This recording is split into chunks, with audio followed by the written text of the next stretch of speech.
Hola a todos, estamos aquí con el 9º capítulo del Laberinto de la Soledad, ya es el último. Este capítulo se lo quiero dedicar a una prima mía, Laurita, titulado Apéndice. Ella y yo sabemos por qué circunstancias. Así que comencemos.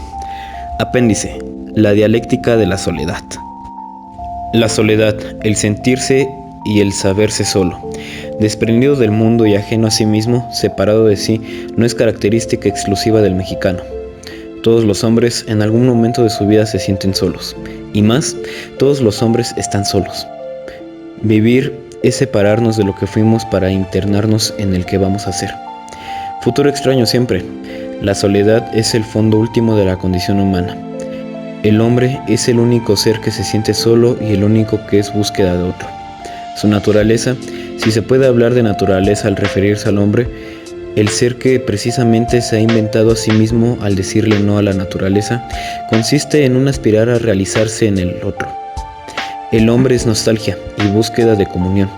Por eso cada vez que se siente a sí mismo, se siente como carencia de otro, como soledad. Uno con el mundo que lo rodea, el feto es vida pura y en bruto, fluir ignorante de sí. Al nacer, rompemos los lazos que nos unen a la vida ciega que vivimos en el vientre materno, en donde no hay pausa entre deseo y satisfacción. Nuestra sensación de vivir se expresa como separación y ruptura, desamparo, caída en un ámbito hostil o extraño. A medida que crecemos, esa primitiva sensación que se transforma en sentimiento de soledad y más tarde en conciencia. Estamos condenados a vivir solos, pero también lo estamos a traspasar nuestra soledad y al rehacer los lazos que en un pasado paradisíaco nos unían a la vida. Todos nuestros esfuerzos tienden a abolir la soledad. Así, sentirse solos posee un doble significado. Por una parte consiste en tener conciencia de sí, por la otra, en un deseo de salir de sí. La soledad, que es la condición misma de nuestra vida, se nos aparece como una prueba y una purgación, a cuyo término angustia e inestabilidad desaparecerán. La plenitud, la reunión, que es reposo y dicha, concordancia con el mundo, nos separan al fin del laberinto de la soledad. El lenguaje popular refleja esta dualidad al identificar la soledad con la pena. Las penas de amor son penas de soledad. Comunión y soledad, deseo de amor, se oponen y complementan. Y el poder redentor de la soledad transparenta una oscura pero viva noción de culpa. El hombre solo está dejado de la mano de Dios. La soledad es una pena, esto es una condena y una expiación. Es un castigo, pero también una promesa del fin de nuestro exilio. Toda vida está habitada por nuestra dialéctica. Nacer y morir son experiencias de soledad. Nacemos solos y morimos solos. Nada tan grave como esa primera inmersión en la soledad que es el nacer. Si no es otra caída en lo desconocido que es el morir, la vivienda de la muerte se transforma pronto en la conciencia del morir. Los niños y los hombres primitivos no creen en la muerte, mejor dicho, no saben que la muerte existe, aunque ella trabaje secretamente en su interior. Su descubrimiento nunca es tardío para el hombre civilizado, pues todo nos avisa y prevé que hemos de morir. Nuestras vidas son como un diario aprendizaje de la muerte. Más que a vivir se nos enseña a morir, y se nos enseña mal. Entre nacer y morir transcurre nuestra vida. Expulsados del claustro materno, iniciamos un angustioso salto de veras mortal, que no termina sino hasta que caemos de la muerte. Morir será volver allá a la vida de antes de la vida, será vivir de nuevo esa vida fraternal en reposo y movimiento, día y noche, tiempo y eternidad dejan de oponerse. Morir será dejar de ser y definitivamente estar. Quizá la muerte sea la vida verdadera, quizá nacer sea morir y morir sea nacer. Nada sabemos, mas aunque nada sabemos, todo nuestro ser aspira y escapa de lo contrario que nos desgarra. Pues si todo, conciencia de sí, tiempo, razón, costumbres, hábitos, tiende a ser de nosotros los expulsados de la vida, todo también nos empuja a volver y deshacer al seno trador de donde fuimos arrancados, y le pedimos al amor que, siendo deseo, es hambre de comunión, nos dé un pedazo de vida verdadera, de muerte verdadera. No le ponemos felicidad, ni el reposo, sino un instante, solo un instante de vida plena, en la que se fundan los contrarios, y vida y muerte, tiempo y eternidad pacten. Oscuramente sabemos que la vida y muerte no son sino dos movimientos antagónicos pero complementarios, de una misma realidad. Creación y destrucción se funden en el acto amoroso, y durante una fracción de segundo el hombre entrevé un estado más perfecto. En nuestro mundo, el amor es una experiencia casi inaccesible. Todo se opone a él: moral, clases, leyes, razas y los mismos enamorados. La mujer siempre ha sido para el hombre lo otro, su contrario y complemento. Si una parte de nuestro ser anhela fundirse a ella, otra no menos importante la aparta y la excluye. La mujer es un objeto alternativamente precioso y nocivo, más siempre diferente. Al convertirla en objeto, en ser parte, y al someterla a todas las deformaciones que su interés, su vanidad, su angustia y su mismo amor le dicta, el hombre la convierte en instrumento, medio para obtener el conocimiento y el placer, vía para alcanzar la supervivencia. La mujer es ídolo, diosa, madre, hechicera o musa, según muestra Simone de Beauvoir, pero jamás puede ser ella misma. De ahí que nuestras relaciones eróticas estén vacías en su origen, manchadas en su raíz. Entre la mujer y nosotros se opone un fantasma, el de su imagen, el de la imagen que nosotros nos hacemos de ella y con ella se reviste. Ni siquiera podemos tocarla como carne que se ignora a sí misma, pues entre nosotros y ella se desliza esa visión dócil y servil de un cuerpo que se entrega, y a la mujer se le ocurre lo mismo. No se siente ni se concibe sino como objeto, como otro. Nunca es dueña de sí.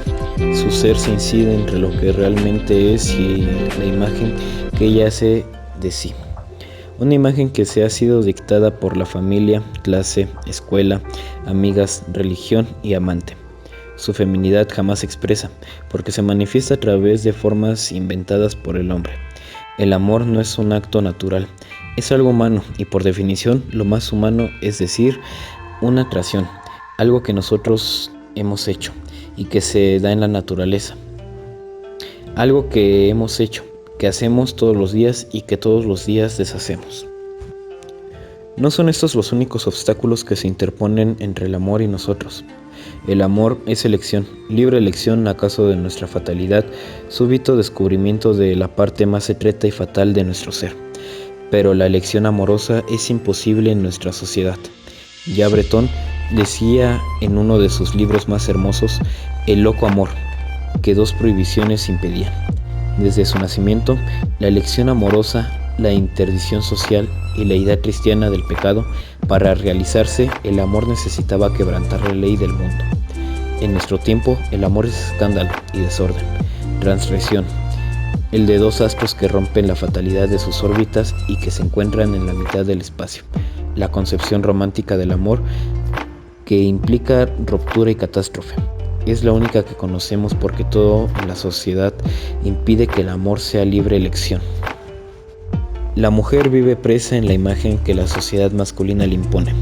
Por lo tanto, solo puede elegir rompiendo consigo misma. El amor la ha transformado, la ha hecho otra persona. Suelen decir de las enamoradas.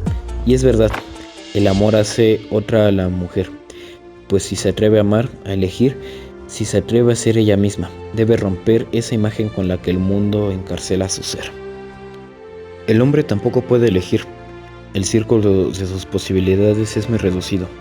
Niño, descubre la feminidad en la madre y en las hermanas, y desde entonces el amor se identifica con lo prohibido. Nuestro erotismo está condicionado por el horror y nuestra atracción del incesto. Por otra parte, la vida moderna estimula innecesariamente nuestra sensualidad, al mismo tiempo que la inhibe con toda clase de interpretaciones, de clase, de moral y hasta de higiene. La culpa es la escuela y el freno del deseo. Todo limita nuestra elección. Estamos constreñidos a someter nuestras aficiones profundas a la imagen femenina que nuestro círculo social nos impone. Es difícil amar a personas de otra raza, de otra lengua o de otra clase, a pesar de que no sea imposible que el rubio prefiera a las negras y que éstas a los chinos, ni que el señor se enamore de su criada y a la inversa. Semejantes posibilidades nos hacen enrojecer. Incapaces de elegir, seleccionamos a nuestra esposa entre las mujeres que nos convienen. Jamás confesamos que nos hemos unido, a veces para siempre, con una mujer que acaso no amamos y que aunque nos ame, es incapaz de salir de sí misma y mostrarse tal cual es. La frase es Juan. A pesar de que he perdido los mejores años de mi vida con una mujer que ni era mi tipo. La pueden repetir a la hora de su muerte la mayor parte de los hombres modernos y las mujeres. La sociedad concibe el amor contra la naturaleza de este sentimiento, como una unión estable y destinada a traer hijos. Lo identifica con el matrimonio. Toda transgresión a esta regla se castiga con una sanción cuya severidad varía de acuerdo con el tiempo y espacio. Entre nosotros la sensación es mortal muchas veces, si es mujer el infractor, pues en México, como todos los países hispanos, funcionan con general aplauso dos morales, la de los señores y la de los otros, pobres, mujeres, niños.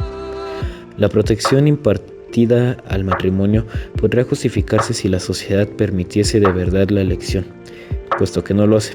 Debe aceptarse que el matrimonio no constituye la más alta realización del amor, sino que es una forma jurídica, social y económica que posee fines diversos a los del amor. La estabilidad de la familia reposa en el matrimonio, que se convierte en una mera protección de la sociedad, sin otro objeto que la creación de la misma sociedad. De ahí la naturaleza profundamente conservadora del matrimonio. Atacarlo es disolver las bases mismas de la sociedad. Y de ahí también que el amor sea, sin proponérselo, un acto antisocial, pues cada vez que se logra realizar, quebranta el matrimonio y lo transforma en lo que la sociedad no quiere que sea.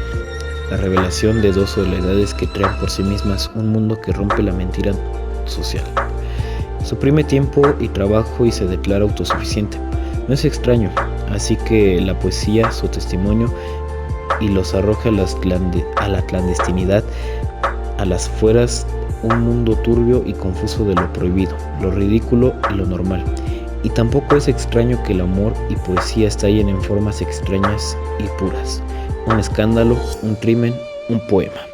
La protección al matrimonio implica la persecución del amor y la tolerancia de la prostituta, cuando no su cultivo oficial, y no deja de ser reveladora la ambigüedad de la prostituta. Como un paréntesis, aquí YouTube no me deja decir la palabra prosti completa, no sé por qué, pero para que no nos borren el video, así que cada vez que me refiero a ya saben qué, ese tipo de oficio, pues diré prosti. Ser cerrado por algunos pueblos, para nosotros es alternativamente un ser despreciable y deseable. Caricatura del amor, víctima del amor. La prosti es símbolo de los poderes que humillan nuestro mundo, pero no nos basta con esa mentira de amor que entraña la existencia de la prostituta. En algunos círculos se aflojan los lazos que hacen intocable al matrimonio y reina la promiscuidad. Ir de cama en cama no es ya ni siquiera libertinaje. El seductor, el hombre que no puede salir de sí porque la mujer es siempre instrumento de su vanidad o de su angustia, se ha convertido en una figura del pasado, como el caballero andante. Ya no se puede seducir a nadie. Del mismo modo, no hay doncellas que amparar y entuertos que deshacer. El erotismo moderno tiene un sentido distinto al de un Sade. Por ejemplo, Sade era un temperamento trágico, poseído del absoluto. Su obra era una revelación expositiva de la condición humana, nada más desesperado que un héroe de Sade. El erotismo moderno casi siempre es una retórica, un ejercicio literario y una complacencia. No es una revelación del hombre, sino un documento más sobre una sociedad que estimula el crimen y condena al amor. ¿Libertad de la pasión? El divorcio ha dejado de ser una conquista. No se trata tanto de facilitar la anulación de los lazos ya establecidos, sino de permitir que los hombres y mujeres puedan escoger libremente. En una sociedad ideal, la única causa del divorcio sería la desaparición del amor o la aparición de uno nuevo. En una sociedad en que todos pudieran elegir, el divorcio sería un anacronismo o una singularidad como la prostituta, la promiscuidad o el adulterio. La sociedad se finge en totalidad que vive por sí y para sí. Pero la sociedad se concibe como unidad indivisible. En su interior está incidida por un dualismo que acaso tiene su origen en el momento en el que se desprende el hombre del mundo animal y al servirse en sus manos se inventa a sí mismo e intenta conciencia y moral. La sociedad es un organismo que padece la extraña necesidad de justificar sus fines y apetitos. A veces, los fines de la sociedad, enmascarados por los preceptos de la moral dominante, coinciden con los deseos y necesidades de los hombres y la componen. Otras contradicen las aspiraciones de fragmentos o clases importantes, y no es raro que nieguen los instintos más profundos del hombre.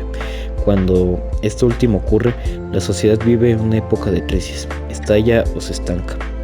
Sus componentes dejan de ser hombres y se convierten en simples instrumentos desalmados.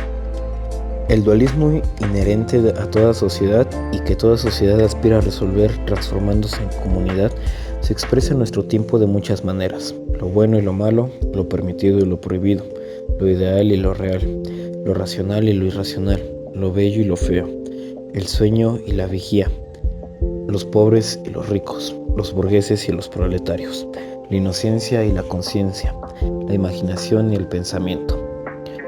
Por un movimiento irresistible de su propio ser, la sociedad tiende a recuperar este dualismo y a transformar el conjunto de solitarias enemistades con el que la componen en un orden armonioso. Pero la sociedad moderna pretende resolver su dualismo mediante la supresión de esta dialéctica de la soledad que hace posible el amor. Las sociedades industriales, independientemente sus diferencias ideológicas, políticas o económicas, se empeñan en transformar las diferencias cualitativas, es decir, humanas, en uniformidades cuantitativas. Los métodos de la producción en masa se aplican también a la moral, al arte y a los sentimientos. Abolición de las contradicciones y las expresiones. Se encierran así las vías de acceso a la experiencia más honda que la vida ofrece al hombre y que consiste en penetrar la realidad como una totalidad en la que los contrarios pactan. Los nuevos poderes abrogan la sociedad por completo. Con ella, al amor, forma clandestina y heroica de la comunión. Defender el amor ha sido siempre una actividad antisocial y peligrosa, y ahora empieza a ser la de verdad revolucionaria. La situación del amor en nuestro tiempo revela como una dialéctica de la soledad. En su más profunda manifestación tiende a frustrarse por obra de la misma sociedad. Nuestra vida social niega casi siempre toda posibilidad de auténtica comunión erótica. El amor es uno de los más claros ejemplos de ese doble instinto que nos lleva a acabar y ahondar en nosotros mismos y simultáneamente a salir de nosotros y realizarnos en otro. Muerte y traición, soledad y comunión, pero no es el único. Hay en la vida de cada hombre una serie de periodos que son también rupturas y reuniones, separaciones y reconciliaciones.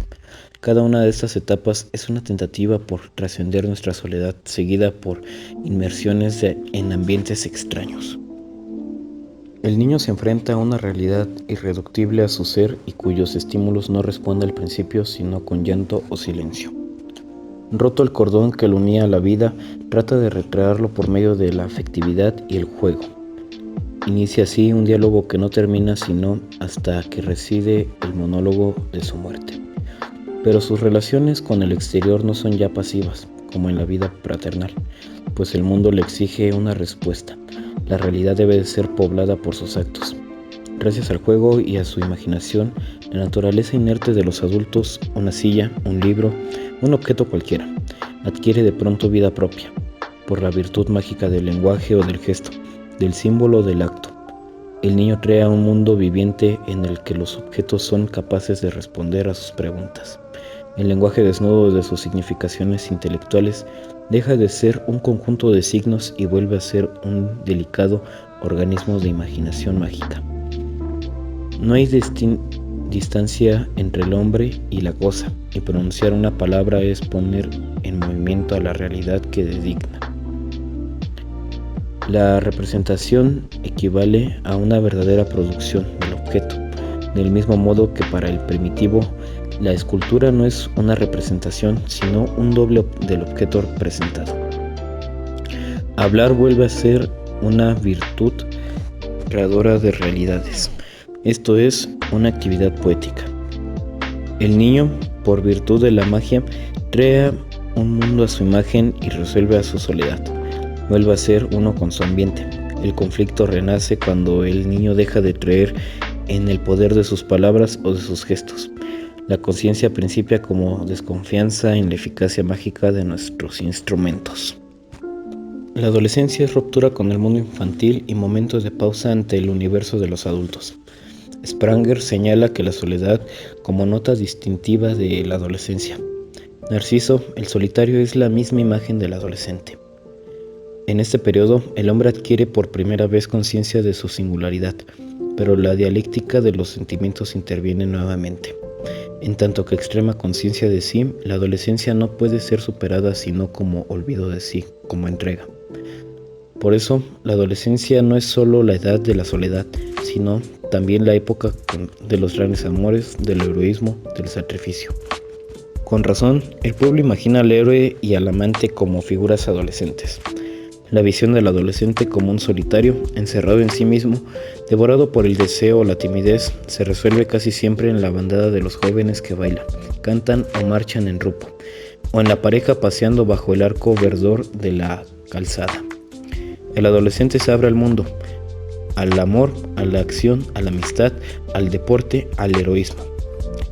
La literatura de los pueblos modernos, con la significativa excepción de la española, en donde no aparecen sino como pícaros o huérfanos, está poblada de adolescentes, solitarios en busca de la comunión, del anillo, de la espada, de la visión.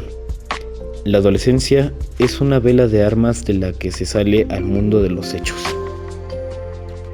La madurez no es etapa de soledad. El hombre es lucha con los hombres y con las cosas. Se olvida de sí en el trabajo, en la creación y en la construcción de objetos, ideas e instituciones. Su conciencia personal se une a otras. El tiempo adquiere sentido y fin. Es historia, relación viviente y significativa con un pasado y un futuro. En verdad, nuestra singularidad que brota de nuestra temporalidad, de nuestra fatal inserción en un tiempo que nosotros mismos y que alimentarnos nos devora, no queda abolida, pero sí atenuada y en cierto modo remedida. Nuestra existencia particular se inserta en la historia y esta convierte, para emplear la expresión de Eliot, en Parting of the Mills Moments. Así, el hombre maduro atacado del mal de soledad constituye en pocas fecundidades una anomalía. La frecuencia que ahora se encuentra esta clase de solitarios indica la gravedad de nuestros males. En la época del trabajo en común, de los cantos en común, de los placeres en común, el hombre está más solo que nunca. El hombre moderno no se entrega a nada de lo que hace. Siempre una parte de sí, la más profunda, permanece intacta y alerta. En el siglo de la acción, el hombre se espía. El trabajo, único Dios moderno, ha cesado de ser traidor. El trabajo sin fin, infinito y corresponde a la vida sin finalidad de la sociedad humana. Y la soledad que engendra, soledad promiscua de los hoteles, de las oficinas, de los talleres y de los cines, no es una prueba que afine el alma. Un necesario purgatorio, es una condenación total, espejo de un mundo sin salida. El doble significado de la soledad, ruptura con el mundo y tentativa por crear otro, se manifiesta en nuestra concepción de héroes, santos y redentores. El mito, la biografía, la historia y el poema registran un periodo de soledad y de retiro, situado casi siempre en la primera juventud, que precede a la vuelta al mundo y a la acción entre los hombres. Años de preparación y de estudio, pero sobre todo, años de sacrificio y penitencia. El examen de expiación y de purificación, la soledad de ruptura y un mundo caduco y preparación para el regreso y la lucha final. Arnold Toynbee ilustra esta idea con numerosos ejemplos. El mito de la cueva de Platón, las vidas de San Pablo, Buda, Mahoma, Maquiavelo, Dante, y todos en nuestra propia vida y dentro de nuestras limitaciones de nuestra pequeñez también hemos vivido en soledad y apartamiento. para purificarnos y luego regresar entre los nuestros. La dialéctica de la soledad, The Twofold Motion of Withdrawal and Return, que en español sería el doble movimiento de retirada y retorno, según Toynbee, se dibuja con claridad en la historia de todos los pueblos. Quizás las sociedades antiguas más simples que las nuestras ilustran mejor este doble movimiento. No es difícil imaginar hasta qué punto la soledad constituye un estado de peligro y temirable para el llamado, con tanta vanidad como inexactitud, hombre primitivo. Todo es complicado y rígido del sistema de prohibiciones, reglas y ritos de la cultura arcaica. Tiende a preservarlo de la soledad. El grupo es la única fuente de salud. El solitario es un enfermo, una rama muerta que hay que cortar y quemar, pues la sociedad misma peligra si alguno de sus componentes es presa del mal. La petición de actitudes y fórmulas seculares no solamente aseguran la permanencia del grupo en el tiempo, sino su unidad y cohesión. Los ritos y la presencia constante de los espíritus de los muertos entretejen un centro, un nudo de relaciones que limitan la acción individual y protegen al hombre de la soledad y al grupo de la dispersión. Para el hombre primitivo, salud y sociedad, dispersión y muerte son términos equivalentes. Aquel que se aleja de la tierra natal cesa de pertenecer al grupo, muere y recibe los honores fúnebres acostumbrados. El destierro perpetuo equivale a la sentencia de la muerte. La identificación del grupo social con los espíritus de los antepasados y el de estos con la tierra se expresa en este rito simbólico africano. Cuando un nativo regresa de Kimberley con la mujer que lo ha desposado, la pareja lleva consigo un poco de tierra de su lugar. Cada día la esposa debe de comer un poco de este polvo para acostumbrarse a la nueva residencia. Ese poco de tierra hará posible la transición entre los dos domicilios. La solidaridad social posee entre ellos un carácter orgánico y vital. El individuo es literalmente miembro de un cuerpo. Por tal motivo, las conversiones individuales no son frecuentes. Nadie se puede salvar o condenar por su cuenta, y sin que su acto afecte a toda colectividad. Apenas todas estas preocupaciones, el grupo no está a salvo de la dispersión. Todo puede distragarlo: guerras, cismas religiosos, transformaciones de los sistemas de reproducción, conquistas. Apenas el grupo se divide, cada uno de los fragmentos se enfrentan a una nueva situación. La soledad, consecuencia de la ruptura con el centro de salud que era la vieja sociedad cerrada, ya no es una amenaza ni un accidente, sino una condición. La condición fundamental, el fondo final de su existencia. El desamparo y abandono se manifiesta como una conciencia del pecado, un pecado que no ha sido infracción o regla, sino que forma parte de su naturaleza, mejor dicho, que es ya su naturaleza. Sociedad y pecado original se identifican, y salud y comunión vuelven a ser términos sinónimos, solo que situados en un pasado remoto.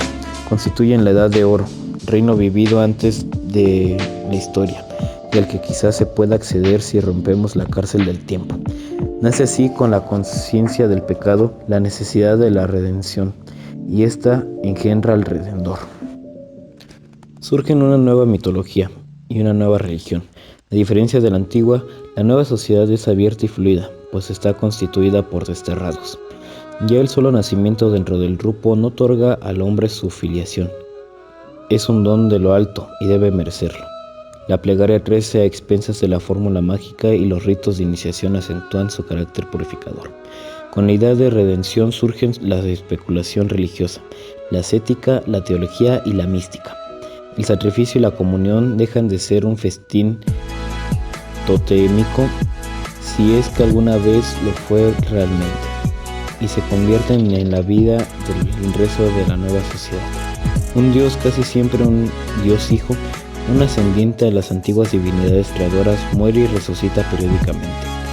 Es un Dios de fertilidad, pero también de salvación, y su sacrificio es prenda de que el grupo prefigura en la tierra la sociedad perfecta que nos espera al otro lado de la muerte. En la esperanza del más allá late la nostalgia de la antigua sociedad. El retorno a la edad de oro vive, implícito en la promesa de salvación. Seguramente es difícil decidir que la historia particular es una sociedad se den todos los rasgos sumariamente apuntados. No obstante, algunos ajustan en casi todos sus detalles del esquema anterior. El nacimiento del orfismo, por ejemplo, como es sabido, el culto a Orfeo surge después del desastre de la civilización aquea, que provocó una general dispersión del mundo griego y una vasta reacomodación de los pueblos y culturas. La necesidad de rehacer los antiguos vínculos sociales y sagrados dio origen a cultos secretos en los que participaban solamente aquellos seres desarraigados, trasplantados,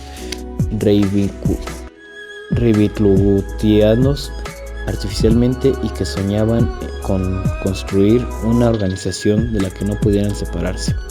Su propio nombre colectivo era el de huérfanos. Señalaré de paso que Orpranos no solamente es huérfano, sino vacío. En efecto, soledad y orfandad son, en último término, experiencias del vacío. Las religiones de Orfeo y Dionisos, como más tarde las religiones proletarias del mundo antiguo, muestran con claridad la transición de la sociedad cerrada a otra abierta. La conciencia de la culpa, de la soledad y la expiación juegan en ellas el mismo doble papel que en la vida individual.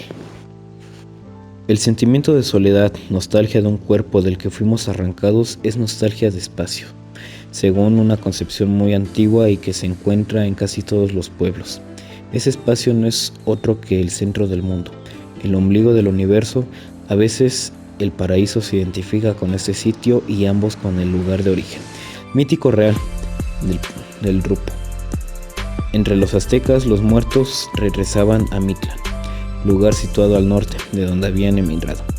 Casi todos los ritos de fundición son de ciudades o de mansiones, aluden a la búsqueda de ese centro sagrado del que fuimos expulsados.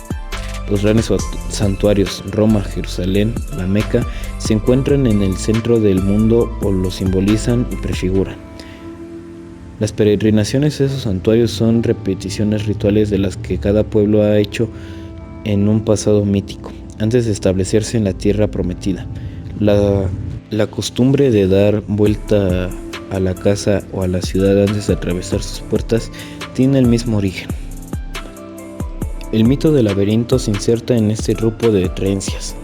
Varias nociones afines han contribuido a hacer del laberinto uno de los símbolos míticos más fecundos y significativos.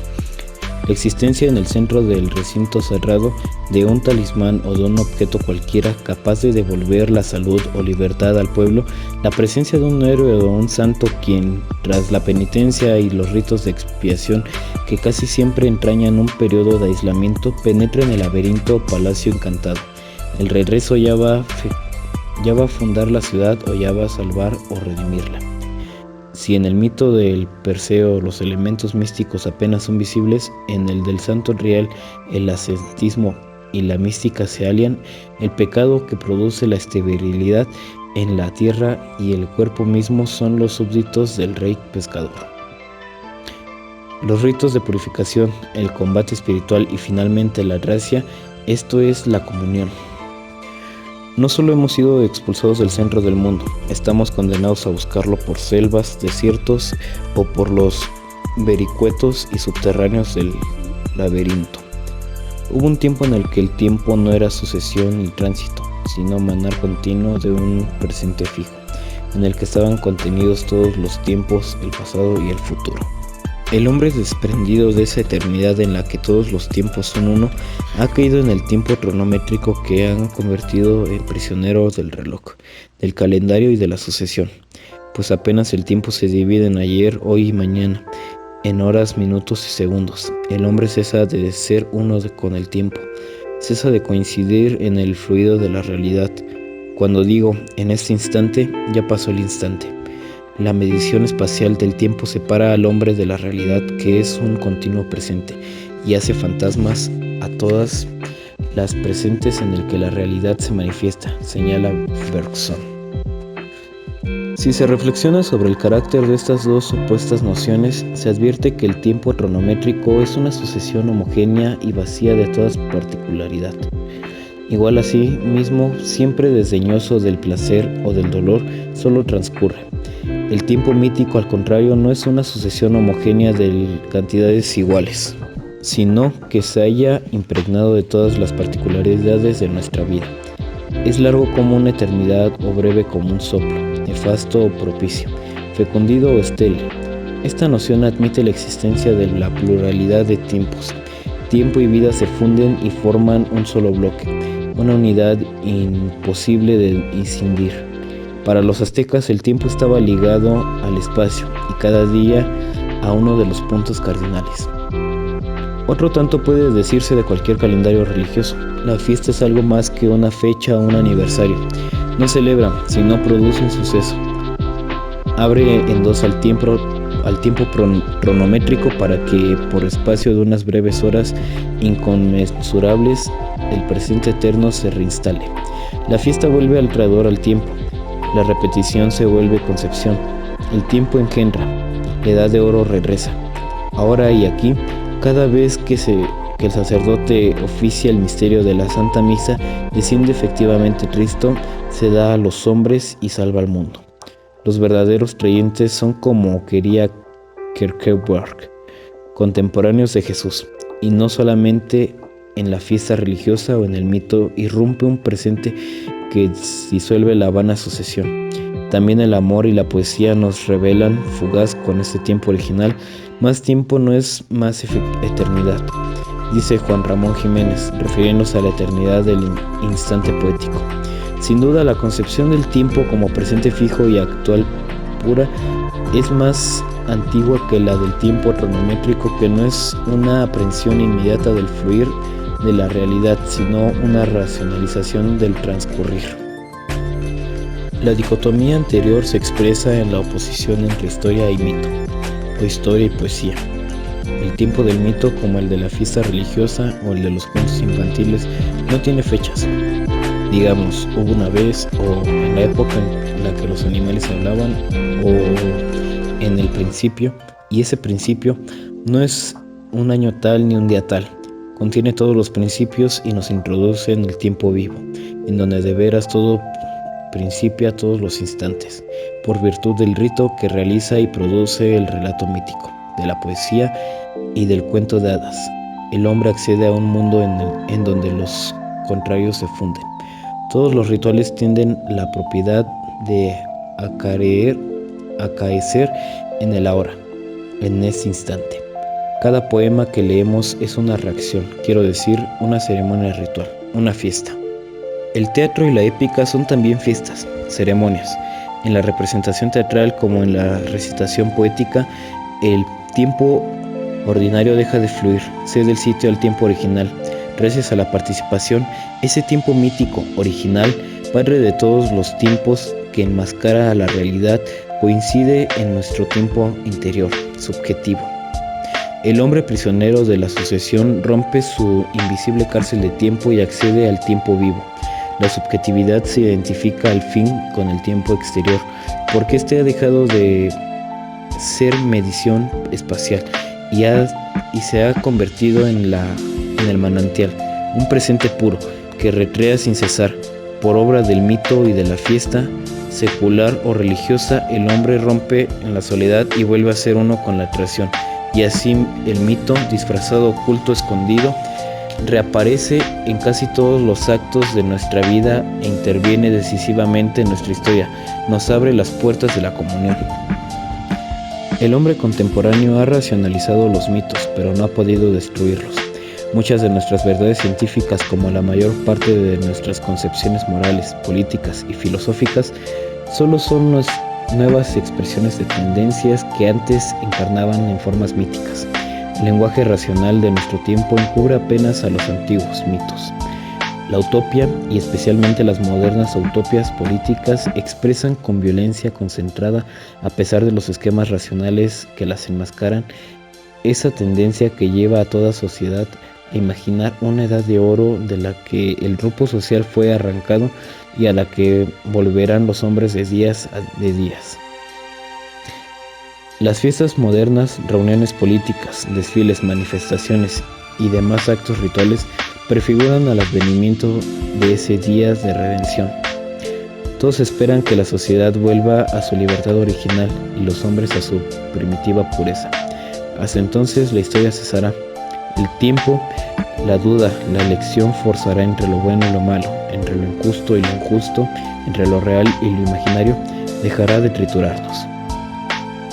Volverá el reino del presente fijo, de la comunión perpetua, la realidad arrojará sus máscaras y podremos al fin conocerla y conocer a nuestros semejantes. Toda sociedad moribunda o en trance de esterilidad tiende a salvarse creando un mito de redención que es también un mito de fertilidad, de creación. Soledad y pecado se revuelven en comunión y fertilidad. La sociedad que vivimos ahora también ha engendrado su mito. La esterilidad del mundo burgués desemboca en el suicidio y en una nueva forma de participación creadora. Tal es, para decirlo con la frase del Ortega y Gasset, el tema de nuestro tiempo, la sustancia de nuestros sueños y el sentido de nuestros actos. El hombre moderno tiende la presunción de pensar despierto, pero desde despierto pensamiento nos ha llevado por los corredores de una sinuosa pesadilla, en donde los espejos de la razón multiplican las cámaras de tortura. Al salir, ¿acaso descubrimos que habíamos soñado con los ojos abiertos y que los sueños de la razón son atroces? Quizá entonces empezaremos a soñar otra vez con los ojos cerrados. Bueno, pues hasta acá terminamos el 9º capítulo del Laberinto de la Soledad. Bueno, más bien 9º y último capítulo. Ya después, en esta edición del libro que tengo, está el postdata de Vuelta al Laberinto de la Soledad. Ya en unos 2 meses lo leeré. Pero pues hasta acá termina el libro. Creo que se vio mucha diferencia desde que inicio con el primer capítulo. Mi lectura creo que cambió muchísimo. Espero que les haya gustado. Es para todos ustedes. Denle like, suscríbanse. Y recuerden que este contenido es para gente invidente. Bueno, no especialmente para ellos, claro está, ¿verdad?